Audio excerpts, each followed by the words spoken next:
Plusieurs révélations ont été faites ce vendredi 17 décembre par Jimmy Kanda de la structure Le Congo n'est pas à vendre. C'était au cours d'un point de presse organisé en symbiose avec les mouvements citoyens Lucha et Filimbi.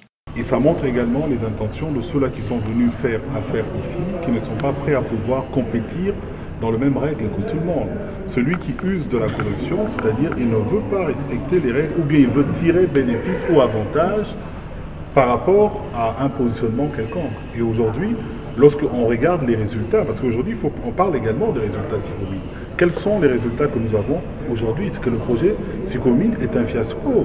On avait promis 3 milliards d'infrastructures de routes, mais aujourd'hui, on se retrouve, le rapport ITUE l'a mentionné, que seuls 25% à peu près, 800. De son côté, Maître Céline Chizena d'AfriWatch a parlé de la convention de la Sicomine.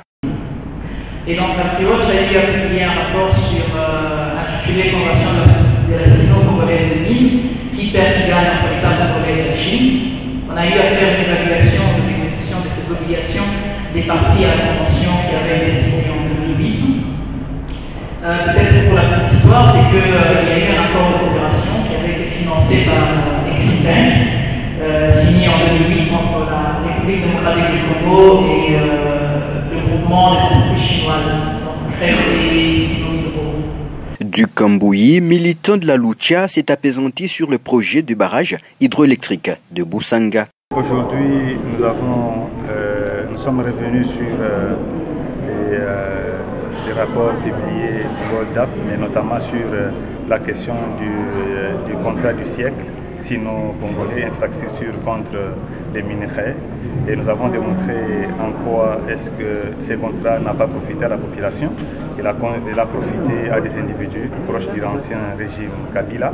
Et c'est ainsi que nous avons parlé notamment des barrages hydroélectriques Boussanga et des commandes comme une société privée, mais qui a plus de pourcentage que les sociétés étatiques, la Jicabine et la SNEL.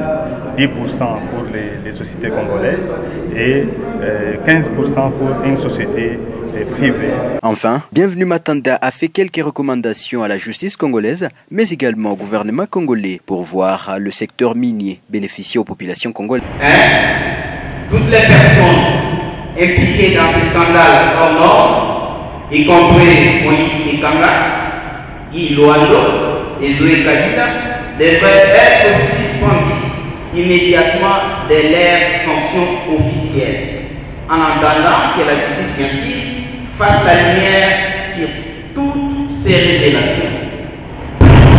La deuxième recommandation que nous recommandons au gouvernement congolais et à la justice, bien évidemment, est que la justice devrait se saisir du rapport du soin très détaillé et des éléments à des preuves qui l'ont accompagné, afin de mener une enquête des fonds sur les allégations des pots de vin, d'enrichissement illicite et de détournement des fonds.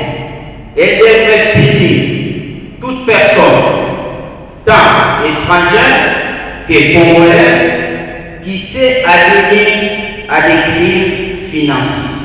Il est à noter que ce point de presse a connu la participation des journalistes, des membres des mouvements citoyens, mais également des responsables des ONG, comme Justice Bell.